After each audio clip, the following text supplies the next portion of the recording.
Assalamualaikum warahmatullahi wabarakatuh. Perkenalkan, nama saya Sulasi Tauda. Di sini saya akan menjelaskan informasi yang saya dapatkan dari materi yang berjudul Menilai Rekan dan Penilaian Diri.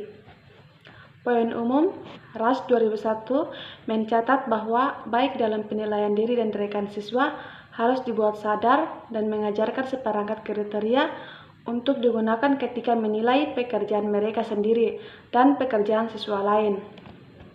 Seperti berikut. 1. Apa yang dimaksud upaya yang baik dan apa yang menjadikan upaya yang baik. Yang kedua, apa kriteria penilaian. Yang ketiga, apa yang diharapkan seperti jumlah kata atau area penilaian rekan diri sendiri untuk berkonsentrasi. Beberapa tips untuk penilaian sejawat. 1. Log reflekan, buku harian, jurnal. Siswa menggunakan buku harian untuk merefleksikan dan memeriksa struktur apa yang telah mereka pelajari.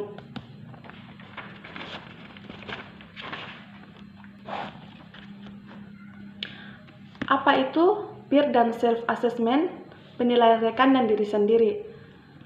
Penilaian sejawat adalah pengaturan ketika siswa membuat keputusan penilaian pada orang lain. Itu adalah pekerjaan siswa. Yang kedua, penilaian diri terjadi ketika seorang siswa menilai dan membuat penilaian tentang dirinya sendiri kerja. Peer dan penilaian diri terkait dengan praktik reflektif karena melibatkan pengembangan diri dan dengan demikian merupakan keterampilan penting untuk mengembangkan karir dan manajemen.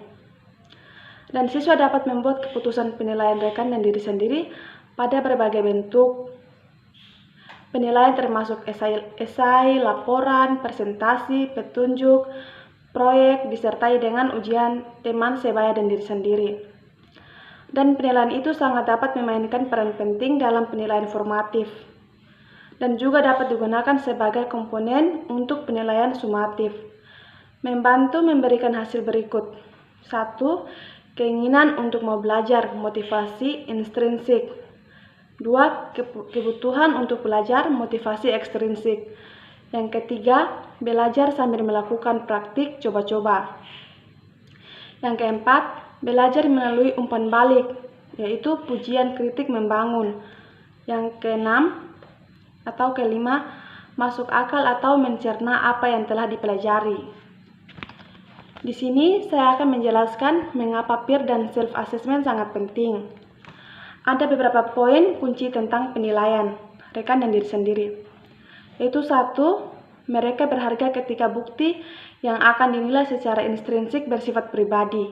Yang kedua, terkadang siswa sendiri mengetahui beberapa baik bukti memenuhi tujuan atau kriteria yang dirancang untuk menentukan. Yang ketiga, umpan balik atau penilaian dapat anonim, memungkinkan siswa ruang yang nyaman untuk memberikan umpan balik yang membangun dan menerima umpan balik.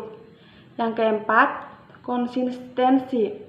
Dalam memahami konsep kunci dapat ditunjukkan atau kurangnya konsistensi dapat mengingat tutur untuk masalah.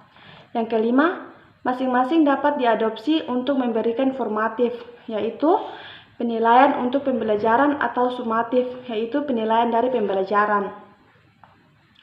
Penilaian rekan dan diri sendiri berpotensi menghemat waktu dan pekerjaan kelas lebih jelas atau mendalam tentang kekuatan dan kelemahan siswa.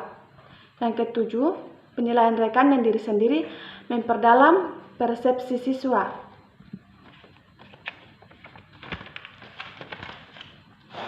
Bagaimana menerapkan penilaian sejawat secara efektif?